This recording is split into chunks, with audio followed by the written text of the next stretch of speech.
She laughed louder than the music. The room turned to watch her, and when I leaned in to kiss my wife, she tilted her head back and said, "I'd rather kiss my dog than kiss you." Laughter shattered like glass around us.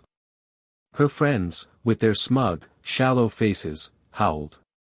I stood still, my lips inches from hers, my pride splintering under the disco lights. But I smiled, a small, polite smile, because that was the moment I stopped being her husband and started being her reckoning. Once, she looked at me like I built her world. She'd trace my jaw when I worked late, saying she loved a man with focus. I believed her.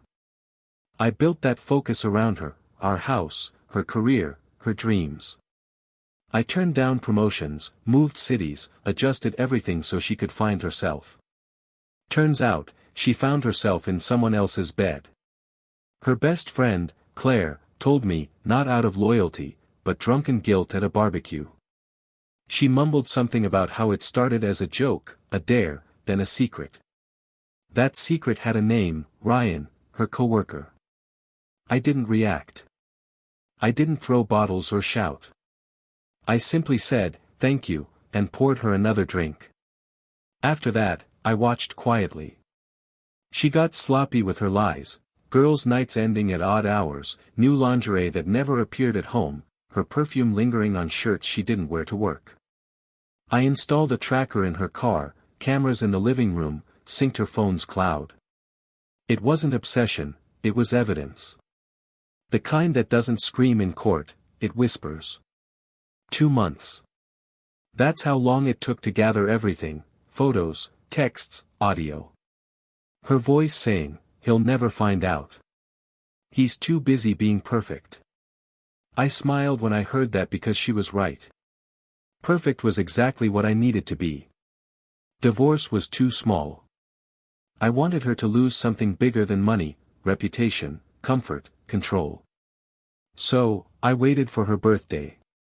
She planned a party, just close friends, she said, meaning her clique, her affair, and me, the prop husband.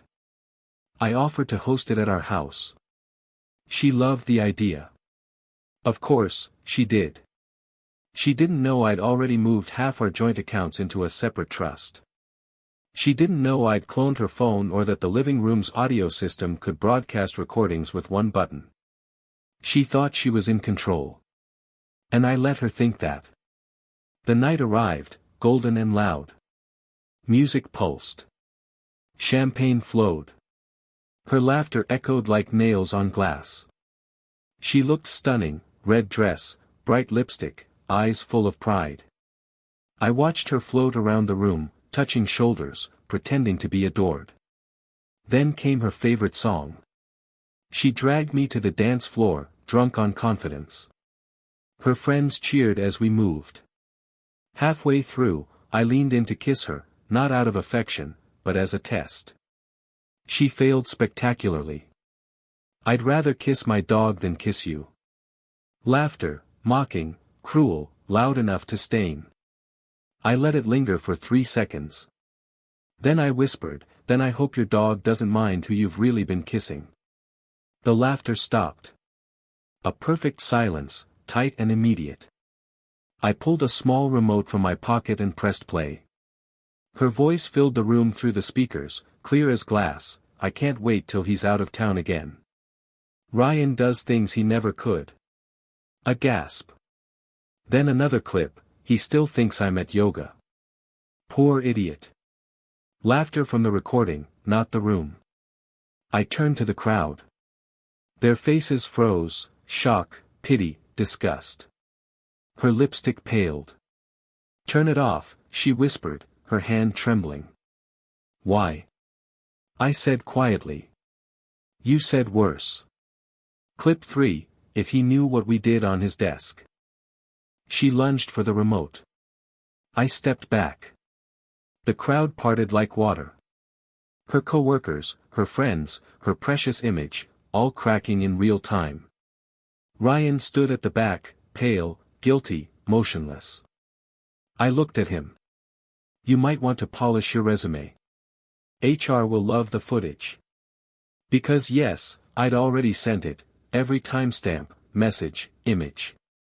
The system was timed to email at 8:30 p.m., right about now. Her phone buzzed, then another, then another. She knew it was over.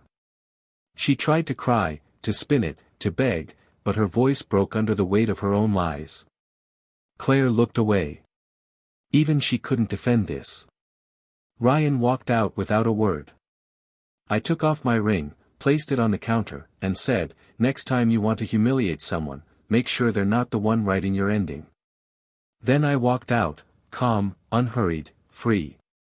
She lost her job first, HR cited professional misconduct. Then the house sold out from under her when I pulled the mortgage files I'd prepared months before. I left her just enough for rent and a mirror, because the mirror was her real punishment. People stopped calling her. The friends who laughed that night unfollowed her by morning. The dog, ironically, stayed with me. Sometimes I wonder if she thinks about that night, the music fading, the silence crushing her, the sound of her own betrayal replaying against her perfect life. But then I remember her words, "I'd rather kiss my dog." So I pour a drink, scratch behind the dog's ear, and smile. Because in the end, she got what she wanted, and I got what I deserved, peace.